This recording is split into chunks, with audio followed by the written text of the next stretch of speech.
Hello everyone, आज माझ्या संसाराला 18 वर्ष पूर्ण झाले आहे म्हणून एक छोटंसं सेलिब्रेशन केलं. त्यासाठी ग्रीन असलेलं पण ग्रीन नसलेलं असं मी चिकन तुम्हाला बनवते. ग्रीन म्हणजे पालक, जे आपल्याला प्रोटीन देते.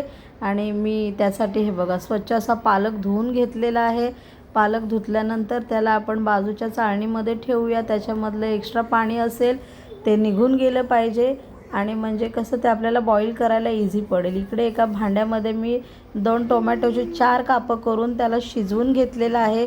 कारण शिजवलेला टोमॅटोचा जो स्वाद असतो ना, त्यामुळे ग्रेव्ही एकदम सॉफ्ट अशी बनते आणि आपल्याला जास्त टोमॅटो गळवायला लागतही नाही.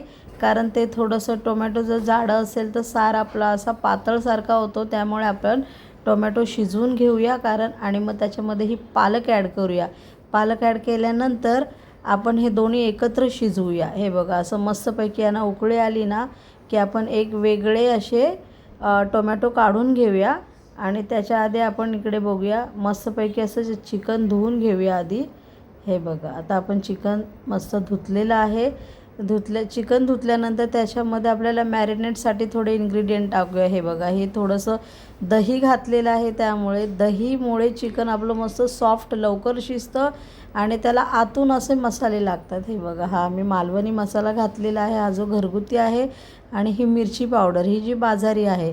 कारण मिरची पावडर आपली ही थोडंसं कलर चेंज करणार. आणि थोडीशी हळद घातलेली आहे, अर्धा चमचा हळद. अर्धा चमचा घातल्यानंतर आपण हा एक स्पेशल मसाला जो दुकानातलाच आहे तो घालूया. हा थोडासा अर्धा चमचाच घालूया, कारण हा थोडा स्पायसी असतो. आणि हे बघा, हे आता 1 चमचा आपल्याला मीठ घालावं लागेल. कारण मसाला मॅरिनेट पूर्ण असेल ना तर चिकनची चव अप्रतिम लागते. हे बघा, आता मस्तपैकी असं आपण सगळे इन्ग्रेडियंट यात मिक्स केलेले आहेत.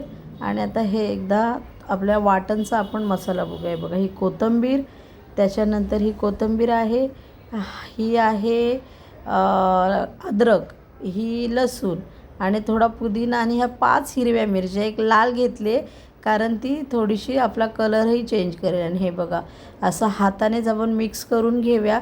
कारण हाताची जी चव असते ना ती चिकनमध्ये मिक्स होते. आणि आपले स्पेशल शेफ मिक्स करत आहे, त्यामुळे चिकन जरा जास्तच अप्रतिम होणार आहे. आणि हे बघा, त्यानेच आपला छोटा शेफ आहे त्याने हे मस्त मला मिक्स करून दिलं आहे. आणि बघा, स्वतःचेच हात धुवून पण घेतले. आणि आता त्यालाच मी काम दिलं होतं की तूच हे सगळ्या वस्तू व्यवस्थित जागेवर ठेव. मुलांना पण थोडा जेवणाची आवड असावी आणि त्यांना आपण थोडंसं शिकवून ठेवावं. कारण ते कधीही कोणतीही गोष्ट शिकलेली वाया जात नाही. त्याच्यानंतर त्याने मस्तपैकी असं बरण्यांना झाकण लावून त्या बरण्या आता बघा तो जागच्या जागी ठेवून देईल. त्याच्यानंतर आपल्या किचनवरचा पसारा थोडा कमी होईल. कारण असंही तुम्हाला माहिती आहे, जेवण बनवताना आपला किचन पूर्ण भरलेला असतो. त्यामुळे आपण जर व्हिडिओज काढतो. आणि हे बघा, चला जाऊ दे, आता जे त्याने केलं सगळं. आता हे चिकन वगैरे झाकून ठेवूया मॅरिनेट करण्यासाठी. आणि इकडे मस्त असं मी कांद्याचा मसाला तयार केला आहे. याच्यामध्ये कांदा वगैरे घातलेला आहे आणि जे आपण सगळं पेस्ट केलेल्या होत्या त्या सगळ्या पेस्ट घालून असा मस्त असा एक बघा वेगळा कलर आलेला आहे. आणि हे थोडंसं जे पालक बॉईल केलं होतं ते पण मी त्या मसाल्यामध्ये घातलेलं आहे. मसाल्यामध्ये घातल्यानंतर हा बघा, हा कसा मस्त असं तेल सुटेपर्यंत त्याला छानपैकी परतून घेतलं आहे. तेल सुटल्यानंतर मसाला कसा कच्चा नाही लागला पाहिजे, कारण त्यात आपण कच्चा अद्रक लसूणची पेस्ट घालतो ना, त्याचा एक उग्रच वास असतो. तो वास जाण्यासाठी आपल्याला मसाला छानपैकी परतून घ्यावा लागतो. आता तो परतल्यानंतर हे बघा, त्याला थोडंसं झाकण ठेवूया. झाकण ठेवल्यानंतर पुन्हा एकदा त्याला मस्तपैकी असा परतून घेऊया. त्याच्यानंतर हा बघा, मसाल्याचा आपला थोडा कलर बदलला की आपण त्यामध्ये आपलं जे मॅरिनेट केलेले चिकन आहे ते घालूया. आता चिकन मॅरिनेट आपलं मस्त झालेलं आहे, कारण अर्धा तास मी ठेवलं होतं. आणि त्याच्यानंतर जे राहिलेला मसाला होता तोही मी टाकून आपण आता हे मस्तपैकी मिक्स करून घेऊया. हे बघा, आता हे मस्त मिक्स झालेलं आहे चिकन. आणि याचा कलर तुम्हाला, पालक तर आहे पण आपल्याला कलर पण ग्रीन नको असेल तर असे इन्ग्रेडियंट मिक्स केलं तर तुम्हाला चिकनचंही प्रोटीन भेटतं आणि पालकचंही प्रोटीन भेटतं. त्याच्यानंतर हे बघा, आपण असं मस्त करूया. मस्त मिक्स केल्यानंतर त्याच्यामध्ये आपण झाकण ठेवूया. आता हे बघा, हे थोडा वेळ लागतो आहे मिक्स करायला, कारण ना कसं असतं तो मसाला सगळा मिक्स झाला पाहिजे. आता हे आपण त्याच्यावरती झाकण ठेवूया आणि थोडंसं ना असं एक 2 चमचा घी, कधीही चिकन म्हणजे चिकन आणि मटण ह्या 2 गोष्टीमध्येच थोडंसं घी घालायचं, कारण त्याचा स्वाद आहे ना तो एक खूपच छान येतो. आणि ते आपण म्हणजे शिजतानाच घातलं ना तर आपल्याला त्याची चव कळते. हे बघा आता मस्तपैकी असं चिकनला आपल्या जे स्वतःचं तेल असतं ते सुटलेलं आहे. आता परत एकदा मिक्स करून घेऊया चिकन. आता जवळजवळ आपलं चिकन तर झालेलंच आहे, कारण मला जास्त ग्रेव्ही नको होती, कारण आपण हे जे चिकन म्हणजे आम्ही जे चिकन खाणार होतो ते लक्षीदार पराठा, ही रेसिपी माझ्या मिस्टरांनी मला शिकवली आहे आणि ही हॉटेलमध्ये बनते. हे बघा जरासं मला टेस्ट करावं लागतं, कारण ते आपल्याला मीठ वगैरे कसं हे बघावं लागतं, कारण मला थोडंसं अंदाजे मीठ म्हणजे बघूनच कळतं, म्हणजे अंदाजे मला चेक करावंच लागतं. म्हणून आहे बघा आपलं मीठ थोडं कमी होतं, त्यामुळे मी अजून मीठ थोडं ॲड केलं त्याच्यामध्ये. आता मीठ ॲड केल्यानंतर आपण परत असं त्याला मस्तपैकी हलवून घेऊया. हा बघा थोडा मस्ती करतो आहे, कारण त्याची सवयच ती आहे, त्याला व्हिडिओ बनवते हेही कळत नाही. चला जाऊ दे, आता पुढे बघूया. याच्यानंतर आपण आता हे जे आपल्याकडे पाणी होतं ते हे बघा ते एक्स्ट्रा ज्याच्यात आपण पालक आणि टोमॅटो शिजवून घेतलेला ते पाणी मी ॲड करते, कारण त्यात ऑलरेडी सगळे प्रोटीन आहेत, म्हणून एक्स्ट्रा पाणी टाकायची आपल्याला काहीच गरज नाही आहे. आता हे बघा आपल्याला करी एवढी झाली, पण चिकन थोडंसं कच्चं होतं, त्यामुळे ते आपल्याला थोडं शिजवावं लागेल. आणि ही थोडीशी कोथिंबीर घालून घेतली, कारण आपल्या वाटपात पण कोथिंबीर होती, म्हणून काय एक्स्ट्रा जास्त घालायची गरज नाही आहे. आता ही एक्स्ट्रा कोथिंबीर कशी थोडीशी कच्चं स्वाद असावा लागतो कोथिंबीरचा, त्यामुळे घालावी लागते, नाही तर वाटपामध्ये मी घेतली होती बऱ्यापैकी कोथिंबीर.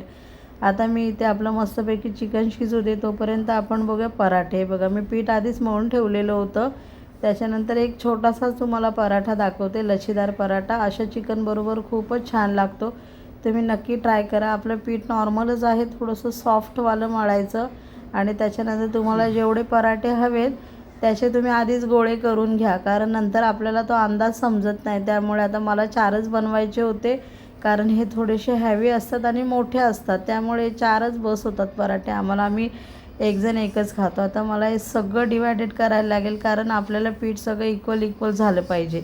आणि बघा मस्तपैकी असे मी सगळे गोळे करून घेतलं. तोपर्यंत आपला इथे चिकन शिजत आहे. आता मी चिकन दुसऱ्या गॅसवर शिफ्ट करते, कारण मला इथे पराठे बनवायचे आहेत. हा आपला भात पण रेडी आहे. भात तर थोडंसं फक्त जिरं आणि घी टाकलं होतं, काय असं स्पेशल भात नव्हता आजचा, कारण तो जरा हॅवीच होतो, म्हणून आम्ही नॉर्मलच भात खातो. आता हे बघा इथे गॅसवरून मी छोट्या गॅसवर ठेवते, कारण ते वाफेवर शिजलं की ते छानपैकी शिजतं. चला आता इथे बंद केलं. आता मी इथे तवा घेते. तव्यामध्ये आपण बघा असा एक मोठा जो पिठाचा गोळा असतो त्याचा असा एक मोठा, म्हणजे नॉर्मली चपातीच लाटायची. चपाती लाटल्यानंतर ती थोडी जाडसरच असावी.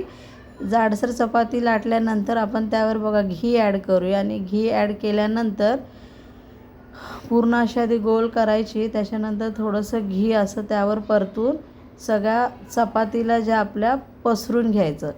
चपातीला पसरून घेतल्यानंतर आपण जशा साडीच्या मिऱ्या घालतो तशा त्या चपातीच्या मिऱ्या घालायच्या आहे बघा अशा.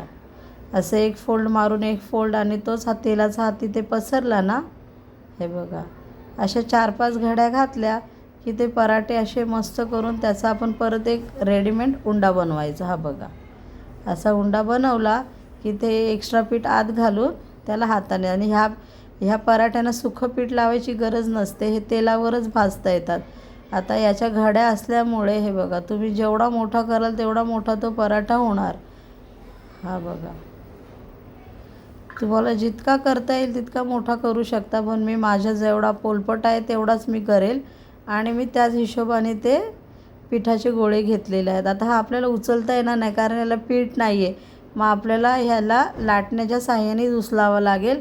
त्यामुळे तो उचलताही मस्त येतो आणि तो आपल्याला तव्यात टाकायला इझी. जर आपण हाताने उचलायचा प्रयत्न केला ना तर त्याच्या ज्या आपण फोल्ड केलेल्या होत्या त्या खुलण्याचे चान्स असतात.